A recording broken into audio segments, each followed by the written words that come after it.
시편 43편 5절 말씀 함께 보시겠습니다. 시편 43편 5절 말씀입니다.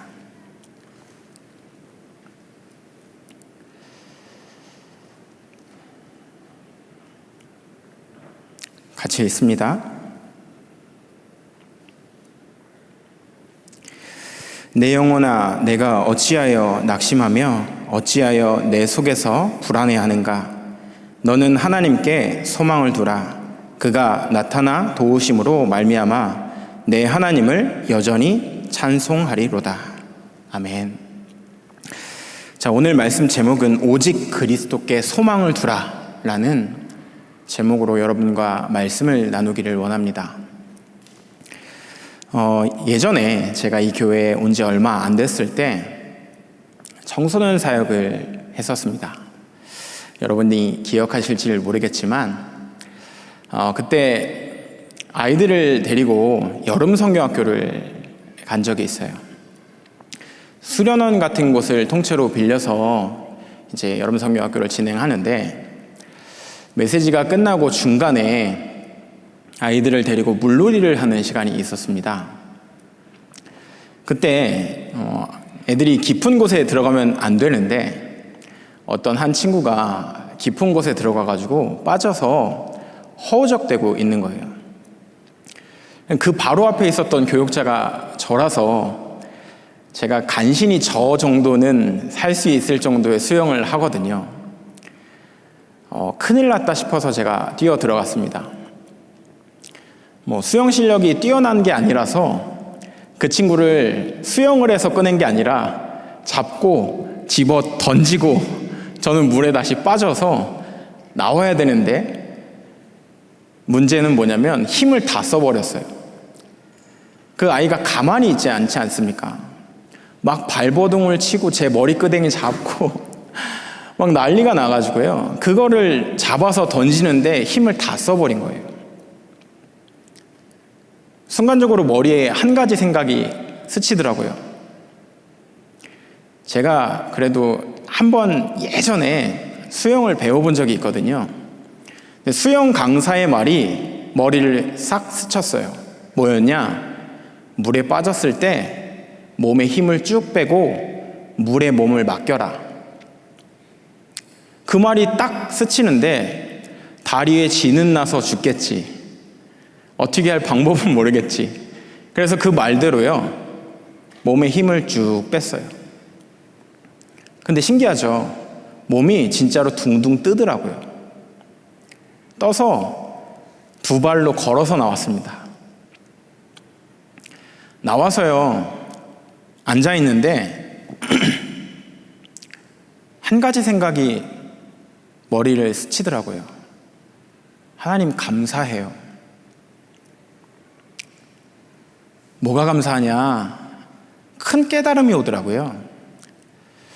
우리는 세상을 살아가면서 문제가 오고 재앙이 오고 광풍이 올 때 내가 해결해 보려고, 내가 어떻게 해서든 답을 찾아보려고, 또 그 속에서 어떻게 하면 되는지 많은 경험들을 살아오면서 해봤기 때문에 그런 경험들을 선택할 때가 되게 많습니다. 근데 제가 그 물속에서 힘을 쭉 빼고 물에 내 몸을 맡겼을 때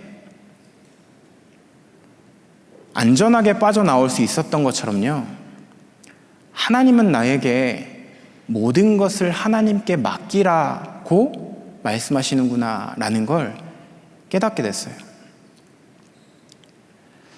오늘 이 자리에 하나님 앞에 예배하기 위해서, 영광 돌리기 위해서 오신 모든 성도님들, 혹 내게 문제와 사건과 재앙이 있으십니까?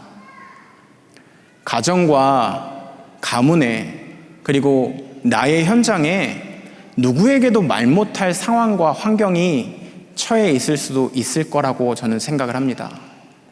그 모든 것들을 만왕의 왕 되시고 우리의 모든 문제를 해결하신 그리스도께 온전히 맡겨버리는 복된 시간 되시기를 예수님의 이름으로 축원드립니다.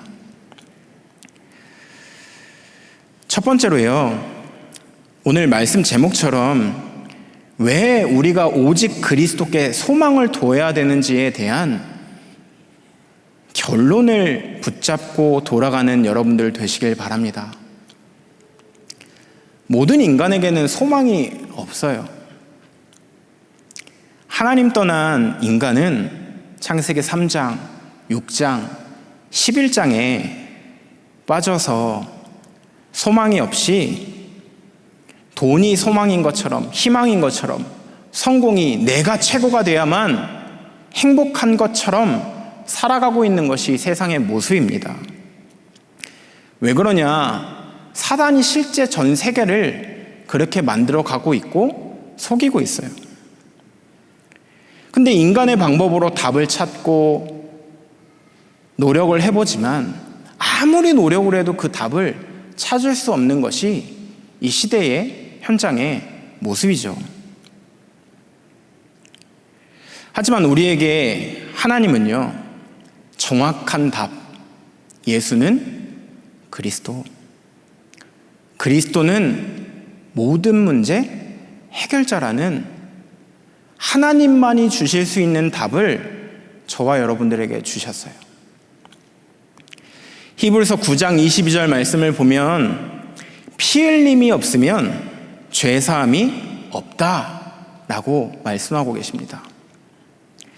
예수 그리스도께서 여러분과 저의 원죄, 자범죄, 미래에 지을 죄 때문에 십자가에서 모든 피를 흘리시고 우리의 죄값을 대신하여 다 치르셨어요.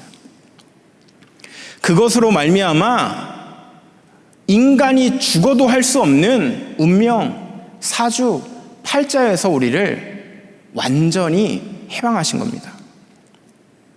하나님 떠난 누구 때문에? 나 때문에, 우리 때문에. 아무 죄 없는 그리스도께서요, 십자가에 못 박혀 죽으신 거예요. 왜일까요? 저와 여러분들을 너무너무 사랑하셔서. 여러분이 받은 그 은혜가 하나님이 피값으로 말미암아 구원을 완성하신 축복을 날마다 누리는 증인들 되시기를 바랍니다. 아까 우리 찬양인도 하시는 이보호 목사님께서 광풍 만난 성도들 이야기를 하시더라고요.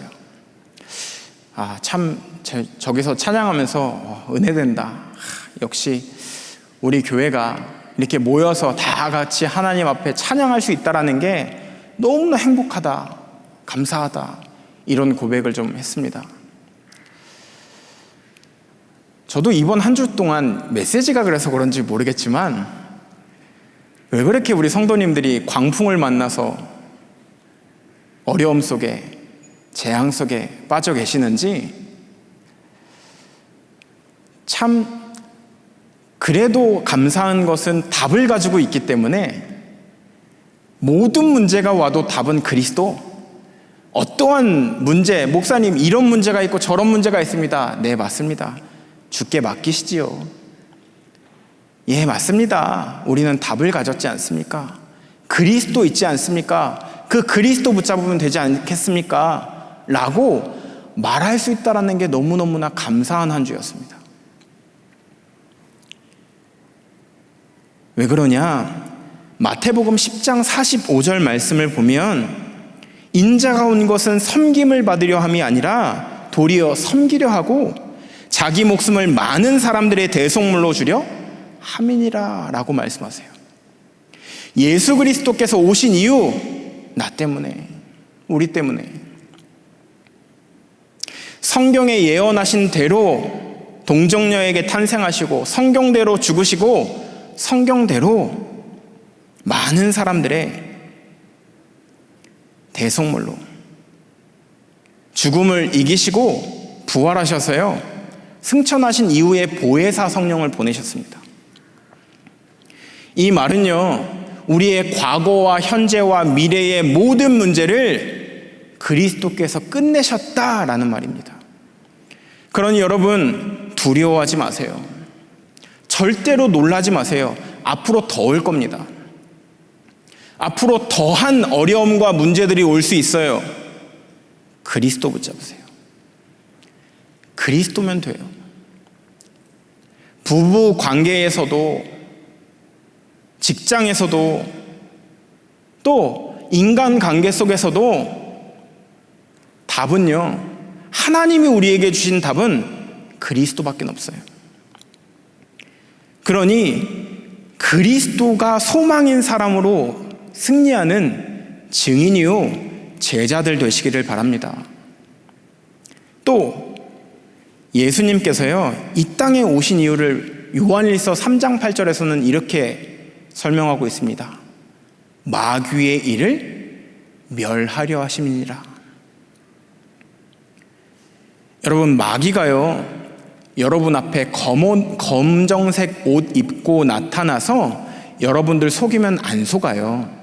흰 소복에 머리 길게 늘어뜨리고 얼굴에 피 묻혀서 나타나서 여러분 앞에 무섭지 이러면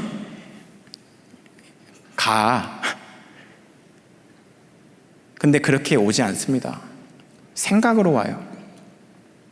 여러분 앞에 여러분이 제일 약한 약점으로 와요. 마음에, 생각에, 자존심, 그 조금 아무것도 아닌 건데 서로 간에 문제라는, 사실 문제 아닌데 그런 걸로 와서요, 피 터지게 싸우게 만들고 하나님께 영광 못 돌리게 만듭니다. 그게 마귀가 제일 잘하는 짓이에요. 근데 뭐라고 말씀하시냐? 그리스도께서 오신 이유, 마귀의 일을 멸하려 하심이니라. 오늘 우리 임마누엘 교회 성도님, 모든 성도님들은 이 자리에 참석하시고 또 인터넷으로 함께 말씀을 통하여 하나님께 영광 돌리시는 분들은 각자의 현장에서 그리스도의 언약 붙잡고 마귀와의 영적인 싸움을 시작하시는 제자들 되시길 바랍니다. 두 번째로요, 모든 문제 해결자이신 그리스도께 믿고 맡기는 여러분들 되시길 바랍니다. 얼마 전에 병마와 싸우고 계시는 분과 소통을 하게 됐어요. 길게 살아봐야 2달 남으셨다고 하시더라고요. 근데 이분이 저랑 소통하는 도중에 이렇게 말씀을 하시는 거예요. 목사님, 제가 건강하게 오래 살고 자녀들 결혼시키고 자녀들이 결혼을 해서 아이를 낳고 손주들을 보는 게 제 인생의 응답이었었던 것 같습니다. 그런데 지금 상황에 와서 보니 제가 응답을 오해하고 있었던 것 같아요. 그래서 너무 부끄럽습니다. 목사님 말씀을 계속 병상에서 들으면서 이것도 하나님의 계획 속에 있구나. 남은 인생 언제가 됐든 하나님 부르시면 갈 건데 복음만 말하다가 가야겠구나. 그 말씀하시는데요, 이런 생각이 들었어요. 나도 저 사람이랑 저분이랑 똑같은 사람이었네. 저도요, 제 자녀가 결혼하고 아이를 낳고 살 만큼 살다가 죽는 게 응답이라고 생각했었던 것 같아요. 육신의 복을 받고 세상에 눈에 보이는 응답을 가지고 떵떵거리면서 살아가는 게 축복이라고 생각했었던 것 같아요. 그날 제가 하나님 앞에 회개했어요. 하나님 죄송해요. 하나님의 계획과 상관없이 내가 생각한 축복, 내가 원하는 기도, 내가 원하는 언약 붙잡고 살았던 것 같아요. 나 용서해 주세요. 그리스도로만 행복한 자 되게 해주세요. 오직 그리스도로 살아가는 사람 되게 해주세요. 완전 그리스도 하나로 충분하고 완전하고 모든 것 되어지는 사람 되게 해주세요. 제가 그날 그 기도하는데 마음이 너무 아프더라고요. 왜? 눈에 보이는 게 응답이라고 생각했어요. 지금까지. 나도 모르게. 저도 몰랐어요.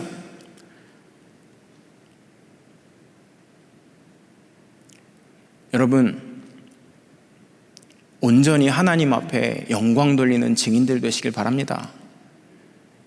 내가 정해놓은 응답을 위해서 살아가지 마세요. 하나님 앞에 이거 응답해줘야 하나님 살아계신 겁니다 라고 종교생활하는 사람들 되지 마세요.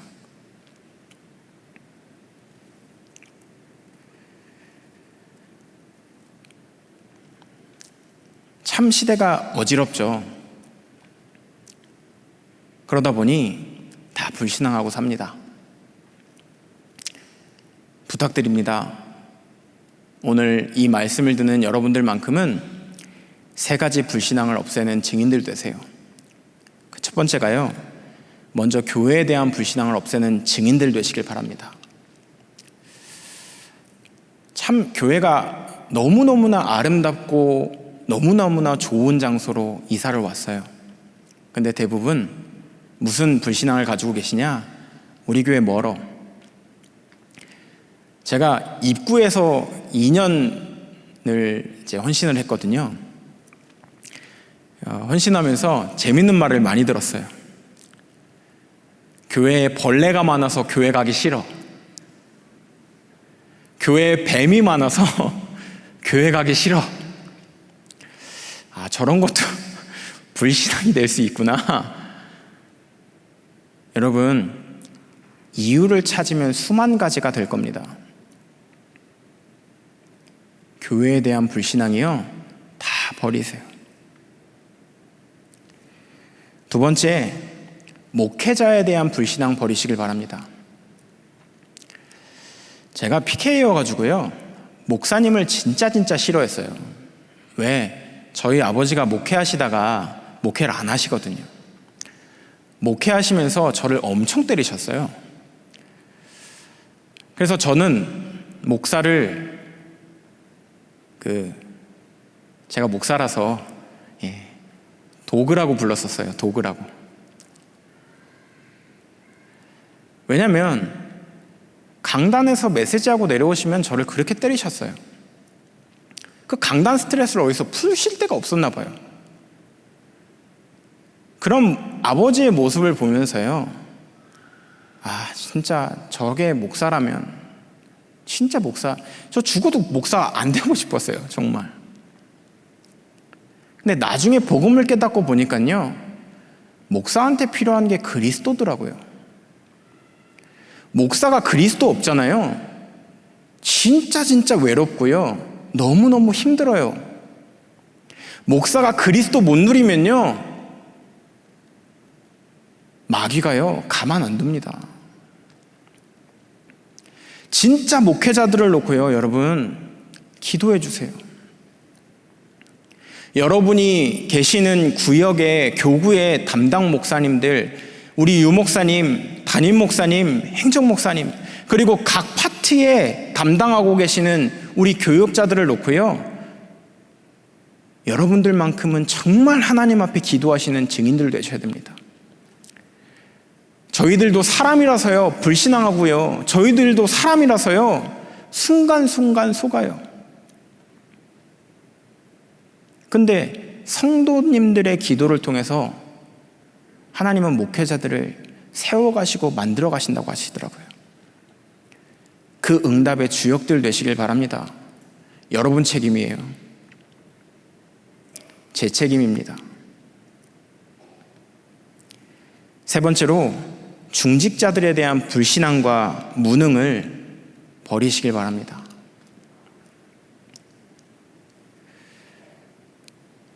사람 간의 갈등이 교회 안에 참 많죠. 특히 참 교회 안에서 여러 가지 불신앙이 있는 시대인 것 같습니다. 만나면 하나님 주신 말씀을 포럼하고 소통해야 되는데 말씀보다는 다른 것들이 소통되어지는 게 많은 것 같아요. 여러분, 불신앙하면 할수록 언약의 여정과는 멀리 가게 됩니다. 여러분들이 먼저 하나님이 주신 말씀을 가지고 말씀을 포럼하고 말씀을 나누는 증인들 되어주세요. 오늘 이 금요철회에 참석하신 여러분들은 저랑 약속하시는 겁니다. 중직자들과의 만남 속에서 다른 것이 아니라 하나님이 내게 주신 말씀만 포럼하는 내가 되겠다. 여러분, 그 말씀이 나를 살리고 여러분들의 현장을 살릴 거예요. 여러분의 교구를, 구역을 살릴 겁니다. 여러분들의 후대를 살릴 거예요. 그 갈등과 어려움 속에서 이 모든 것을 하나님께 그리스도로 맡길 때 우리를 통해 하나님은 일하시고 역사하실 것을 믿습니다. 큰 세 번째입니다. 그렇다면 여러분, 오늘 이 밤 하나님 앞에 나의 모든 것을 드리는 자 되시길 바랍니다. 여러분, 예배 성공은 인생 성공이다라는 말을 들어보셨을 거예요. 왜 예배 성공이 인생 성공일까요? 우리는 한 번도 가보지 못한 길을 갑니다. 내일 어떤 일이 어떻게 일어날지 아무도 모르는 사람들이에요.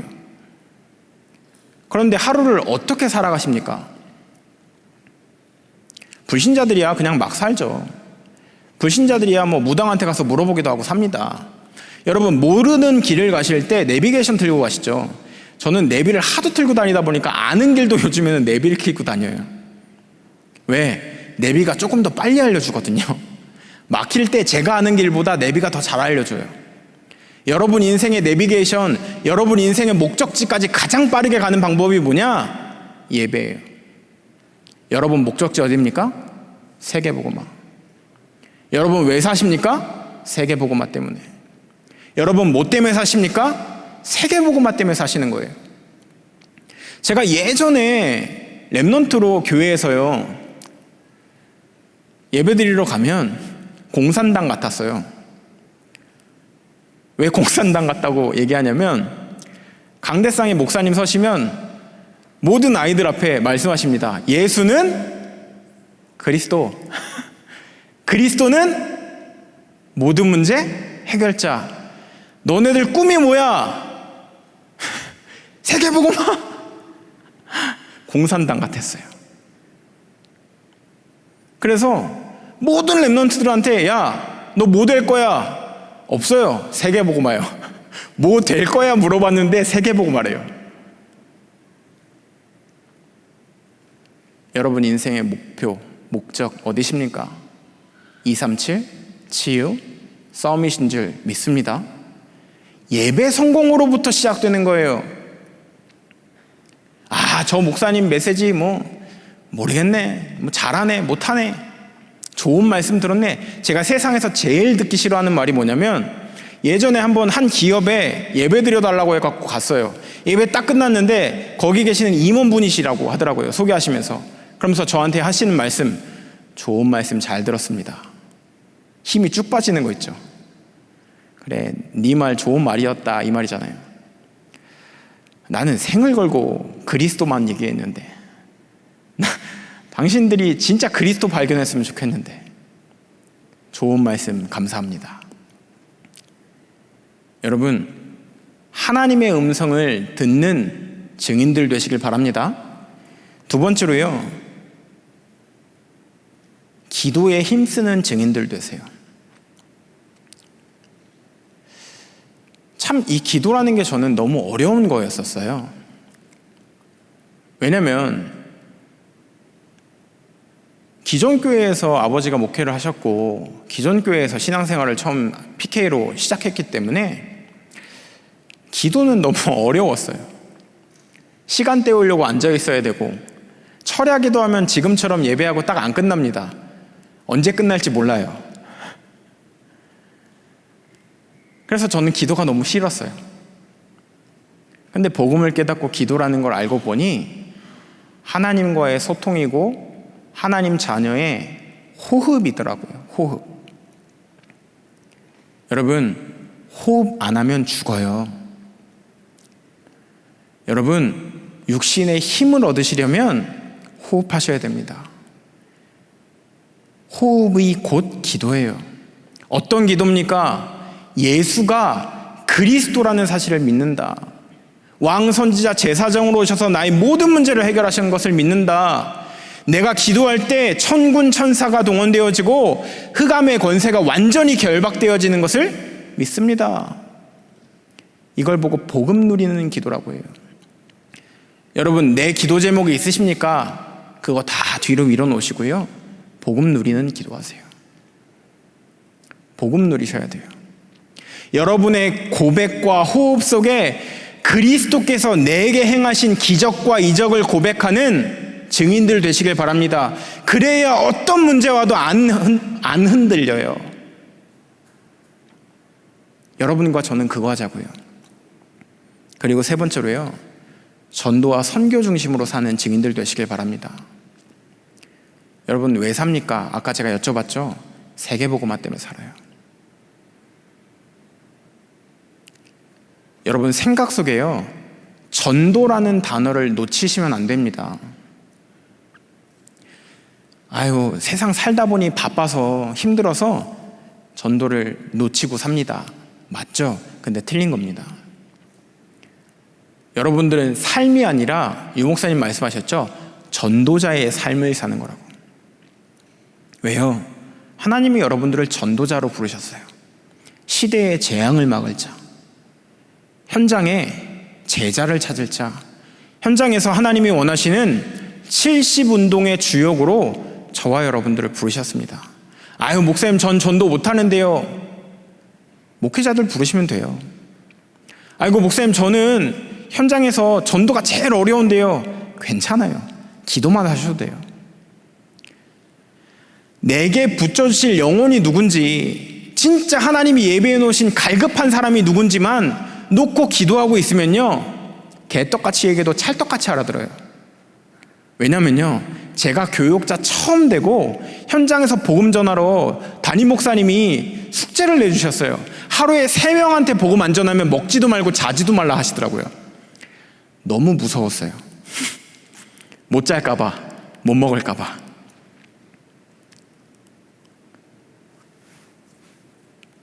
그 부담감을 가지고 현장에 나가서 복음을 전하는데요, 뭘 어떻게 말했는지를 모르겠어요. 진짜 개떡같이 말했어요. 뒤죽박죽 이랬다 저랬다 막 달달달달 떨면서 복음 전했어요. 근데 신기하죠. 지그시 나이 드신 아저씨였는데, 그래서 뭐 어떡하라고요? 이러시는 거예요. 영접하시면 되는데요. 제가 이랬어요.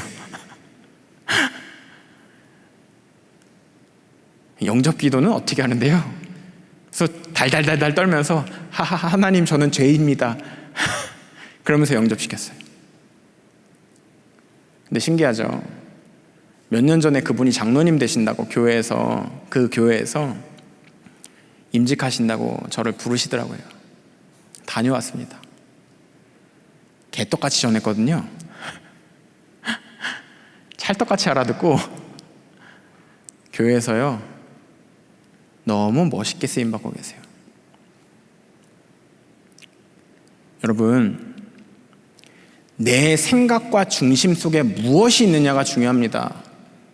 여러분 누굽니까? 8번째 렘넌트예요. 여러분 누굽니까? 하나님 자녀예요. 여러분이 왜 사는 겁니까? 세계복음화를 위해서 살아요. 절대 그것만큼은 놓치지 마세요. 결론입니다. 우리가 오늘부터 영원히 기억해야 될 것이 있다면, 오직 예수는 그리스도입니다. 그 그리스도가 모든 문제 해결자라는 겁니다.